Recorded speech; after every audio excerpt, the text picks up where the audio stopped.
മരണാനന്തര ജീവിതത്തോടും ആഭിചാര ക്രിയകളോടുമുള്ള ആഭിമുഖ്യമാണ് അരുണാചൽ പ്രദേശിൽ മലയാളി ദമ്പതിമാരുടെയും സുഹൃത്തിന്റെയും മരണത്തിനിടയാക്കിയതെന്നാണ് പ്രാഥമിക വിവരം.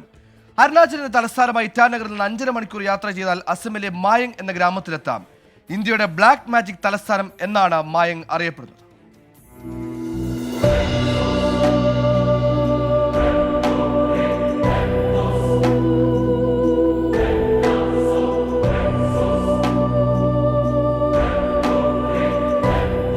ബ്രഹ്മപുത്ര നദിക്കരയിൽ പോബിതോറ വന്യജീവി സങ്കേതവുമായി ചേർന്ന് കിടക്കുന്ന ഇടമാണ് മയാങ്. സുന്ദരമെങ്കിലും ദുർമന്ത്രവാദത്തിന്റെയും ആഭിചാരക്രിയകളുടെയും നരബലിയുടെയും പ്രേതസേവയുടെയുമെല്ലാം കേന്ദ്രമായാണ് ഈ ഗ്രാമം അറിയപ്പെടുന്നത്. അസമിലെ കാമാഖ്യ ക്ഷേത്രത്തിൽ നിന്ന് മയാങ്ങിലേക്ക് 46 കിലോമീറ്റർ ദൂരമേയുള്ളൂ.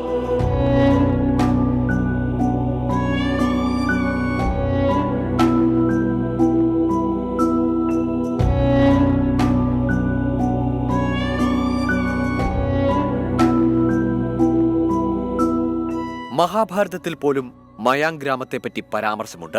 ഭീമന് ഹിഡുംബിയിൽ ജനിച്ച ഘടോൽക്കജിന് ശക്തി ലഭിച്ചത് മയാങ്ങിൽ നിന്നാണ് മഹാഭാരതത്തിൽ പറയുന്നത്. 1330-ൽ മുഹമ്മദ് ഷായുടെ 1 ലക്ഷത്തോളം വരുന്ന പടയാളികൾ മയാങ്ങിലെ കാടുകളിൽ ആഭിചാരക്രിയയിലൂടെ അപ്രത്യക്ഷമായെന്നും കഥകളുണ്ട്. ഔറംഗസീബിന്റെ കാലത്ത് രാജചരിത്രകാരനായ മിർസ മുഹമ്മദ് ഖാസിമിന്റെ ആലംഗീർ നാമയിലും മയാങ്ങിലെ ആഭിചാരക്കാരുടെ വർണ്ണനകളുണ്ട്. പണ്ടുകാലത്ത് നരബലിക്കായി ഉപയോഗിച്ചിരുന്ന വാളുകളും മൂർച്ചയേറിയ വസ്തുക്കളുമെല്ലാം സമീപകാലത്ത് പുരാവസ്തു പരിവേഷകർ കണ്ടെത്തിയിട്ടുണ്ട്.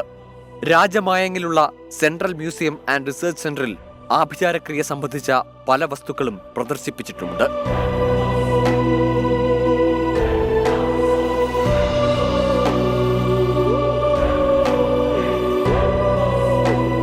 ആഭിചാരക്രിയകളും ദുർമന്ത്രവാദവും നിരോധിക്കപ്പെട്ടുവെങ്കിലും മയാങ്ങിലെ മന്ത്രവാദികളുടെ പിന്മുറക്കാർ ഇപ്പോഴും ചികിത്സകരുടെ രൂപത്തിൽ ഇവിടെയുണ്ട്.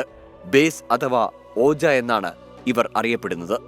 ദുർമന്ത്രവാദികളുടെ തലസ്ഥാനം എന്ന ലേബൽ വന്നതോടെ മയാങ്ങിന്റെ കഥകൾ അറിയാൻ വിദേശ നാടുകളിൽ നിന്ന് പോലും ആളുകൾ ഇവിടെ എത്തുന്നുണ്ട്. Research desk 24.